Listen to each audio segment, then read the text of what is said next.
Hello শিক্ষার্থী বন্ধুরা, সবাই কেমন আছো? আশা করি তোমরা সবাই খুব ভালো আছো। আজকে আমরা ক্লাস 5-এর ইংলিশ ফর টুডে যে বইটি রয়েছে সে বই থেকে আজকে আমরা ইউনিট 9 থেকে আমরা দুইটি লেসন কমপ্লিট করব। ইউনিট 9 থেকে আমরা আজকে যে দুইটি লেসন কমপ্লিট করব সেই দুইটি লেসন হচ্ছে, দেখতে পাচ্ছ তোমরা স্ক্রিনের মধ্যে, লেসন 3 এবং 4। এই দুইটি লেসন আজকে আমরা কমপ্লিট করব। আশা করি মনোযোগ সহকারে তোমরা আজকের এই লেসনটি তোমরা আমার সাথে থেকে কমপ্লিট করবে।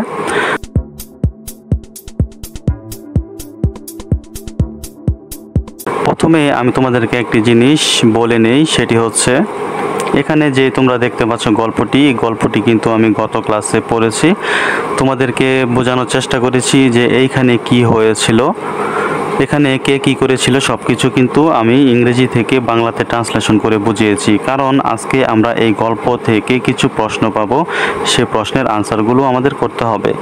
প্রথমে আমরা যেই কোশ্চেনটা এখানে পাবো, তোমরা দেখতে পাচ্ছ স্ক্রিনের মধ্যে, এটা রয়েছে বি এর মধ্যে, এটা হচ্ছে লেসন 3 এবং 4 এর মধ্যে।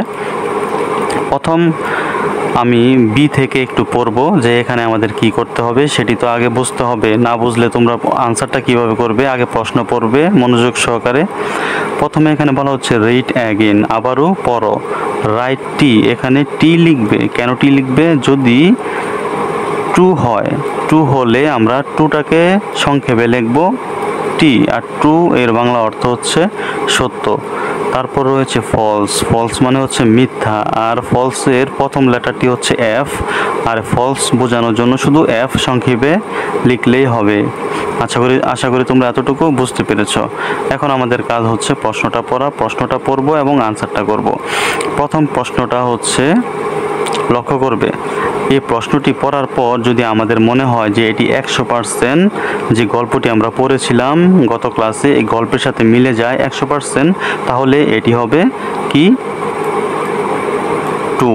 ট্রু মানে হচ্ছে সত্য। ট্রুকে সংক্ষেপে আমরা কি লিখবো? টি লিখবো। তাহলে আমরা একটু পড়ে নেই এটা কি সত্য না মিথ্যা।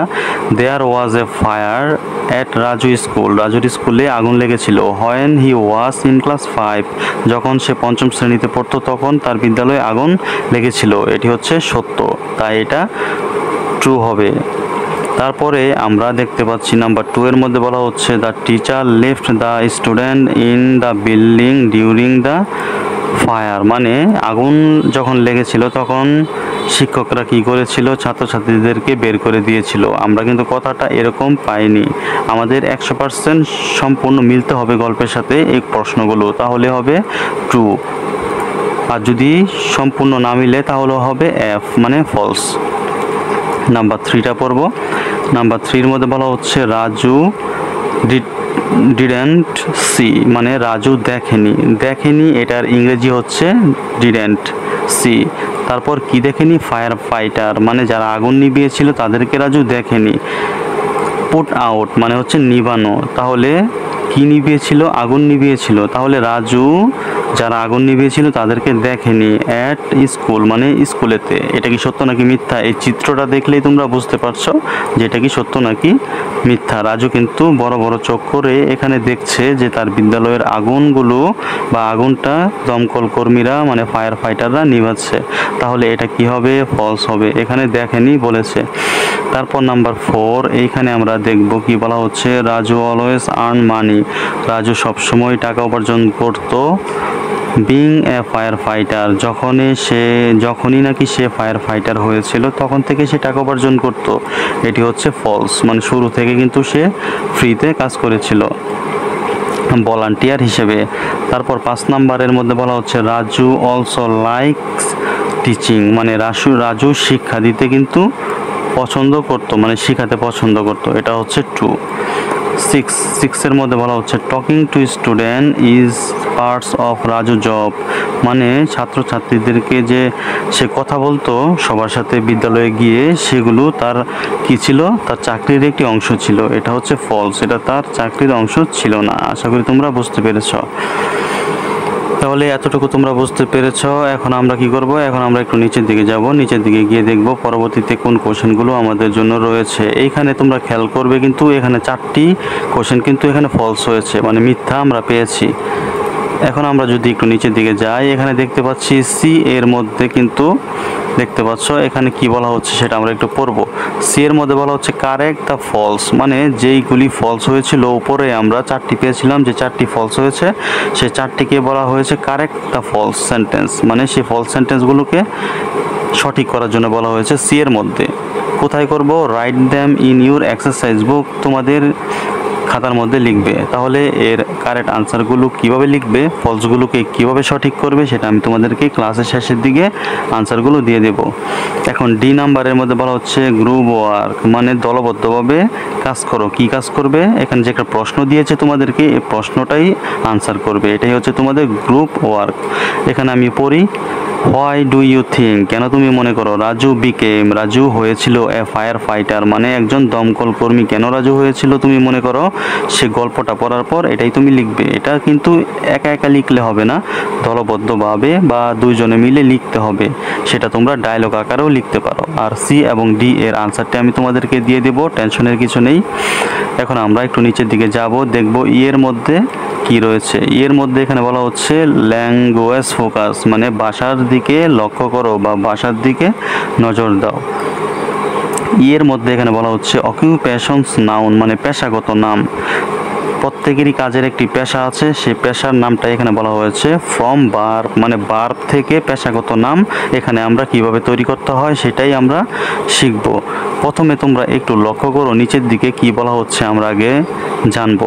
সামটাইমস উই ক্যান অ্যাড, মাঝে মাঝে আমরা যুক্ত করতে পারি। এই সেন্টেন্সের বাংলা হচ্ছে এটা, কি যুক্ত করতে পারি? ই আর যুক্ত করতে পারি।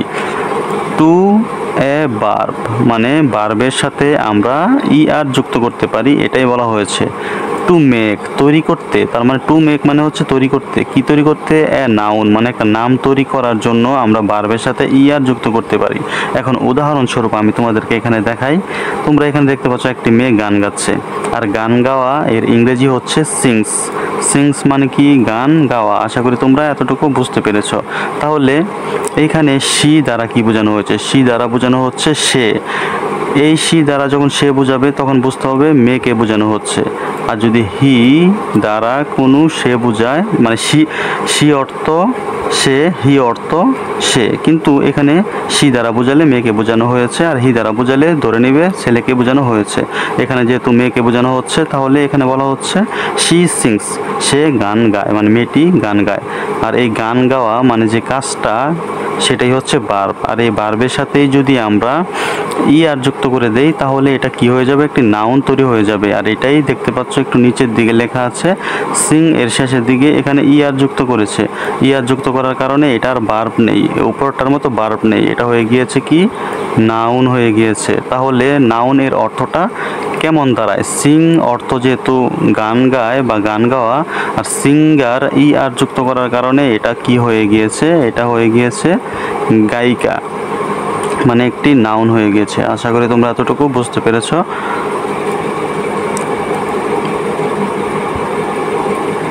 এখন আমাদের কাজ কি হবে? এখন আমাদের কাজ হবে যে তোমাদেরকে আমি সি এবং ডি এর আনসার দিব বলেছিলাম, সেটির আনসারটাই আমি তোমাদেরকে এখন দিয়ে দেব। তোমরা একটু লক্ষ্য করবে, দেখতে পাচ্ছ এখানে সি এবং ডি এর আনসারটি দেওয়া হয়েছে। যে 4টি ফলস ছিল সেটা আমরা সি এর মধ্যে কারেক্ট করতে হবে বিধায় এখানে আমি 4টি আনসার সঠিকভাবে লিখে দিয়েছি। তোমরা দেখতে পাচ্ছ 1 2 3 4 6, এই 4টি হচ্ছে কারেক্ট আনসার। এটাই তোমরা আনসার করবে যখন বিদ্যালয়ে তোমাদেরকে দিবে বা তোমাদের পরীক্ষার মধ্যে বলা হবে। তারপর ডি এর আনসারটা আমি এখানে লিখে রেখেছি, তোমরা দেখতে পাচ্ছ। এখান থেকে তোমরা ডি এর আনসারটা তোমরা খাতার মধ্যে নোট করে নেবে। দরকার হলে ভিডিওটি পজ করবে, থামাবে, তারপর খাতাতে নোট করবে। আশা করি তোমরা বুঝতে পেরেছ। আর আজকের ক্লাসটি আমরা এখানেই শেষ করব। পরবর্তী ক্লাসে আমরা ইউনিট 9 থেকে বাকি যে লেসনটি রয়েছে 5, 6 এই 2টি লেসন আমরা কমপ্লিট করব। ধন্যবাদ সবাইকে সাথে থাকার জন্য।